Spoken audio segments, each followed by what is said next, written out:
मित्र हा सोहळा हा काही आमचा वाढदिवस साजरा करण्यासारखा नव्हता, कारण सन्माननीय स्वर्गवासी विकासभाईंना जेव्हा आम्ही गमावलं 8 महिन्यापूर्वी, तेव्हा कुठेतरी या परिवारावर शोकाकाळ आला लक्षात. पण तदनंतर तुमच्या सर्वांच्या साथीने इथे महेशदादा आहेत. महेशदादाने जसं मग असे एक शब्द वापरल्यावर मी हसलो, माझी आणि मनीष दळवींची फिल्डिंग चालू असते असं ते म्हणाले, आणि खरोखरच शब्दशः तशी फिल्डिंग ते करत असतात.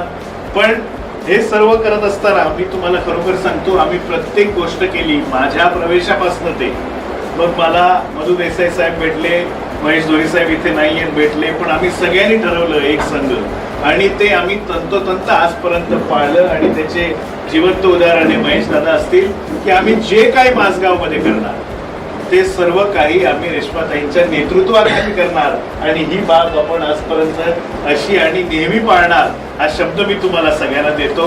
1962 मध्ये पहिल्यांदा माझ्या घरात जिल्हा परिषद पद आलं, जेव्हा स्वर्गवासी व्यायसाहेब सावंत हे अखंड रत्नागिरी जिल्ह्याचे तेव्हा जिल्हा परिषदवर होते. तदनंतर ते जिल्हा परिषद अध्यक्ष सुद्धा राहिले अखंड रत्नागिरीचे. मग ते 3 वर्ष कॅबिनेट आणि 3 वर्ष राज्यमंत्री आणि 8 वर्ष कॅबिनेट मंत्री राहिले. त्यामुळे असा वारसा नक्कीच लाभला ताई.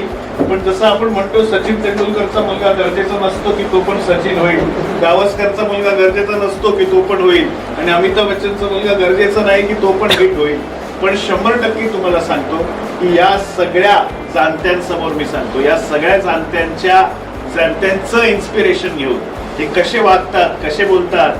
मी कदाचित त्यावेळेला बीजेपीचा सर्वात गरीब कॅन्डिडेट असेल असं मी नेहमी मधुबाईंना सांगायचो, कारण माझ्याकडे शिदोरी होती ताई, ती फक्त लोकांची होती, ती या नेतृत्वाची होती. सन्मान्य नारायण राणे साहेबांना मानणाऱ्या लोकांची होती, सन्मान्य रवींद्र चव्हाण साहेबांना मानणाऱ्या लोकांची होती, सन्मान्य पालकमंत्र्यांच्या कामावर विश्वास ठेवणाऱ्या लोकांची होती, आणि सन्मान्य दीपक भाईंनी इतकी वर्ष केलेल्या कार्याची होती.